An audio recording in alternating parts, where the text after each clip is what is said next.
Welcome to the Slop Farm. Enjoy the video. In this video, I will show how to turn on Toyota 4Runner with key. Insert the key into the ignition, turn to ACC, then on, and crank to start the engine. If the engine struggles, check gear position and clutch or brake pedal engagement. Keep the steering wheel straight while starting to avoid lock issues. Use gentle, deliberate turns and avoid forcing the key to prevent wear and broken keys in the lock. If your 4Runner won't start, begin with simple checks to stay calm and focused. Confirm the transmission is in park or neutral and that your foot is on the brake. Try turning electrical accessories on to see if the battery has charge. Clicking usually means low battery. If you suspect a drained battery, attempt a jump start from another vehicle or use a portable pack, then try starting again with steady key turns.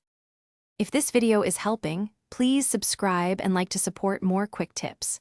Quick recommendation: go darn tough for socks with a lifetime warranty. They handle long days and cold starts with surprising comfort, just like a reliable 4Runner. I toss them in my glove box for road trips and they never let me down.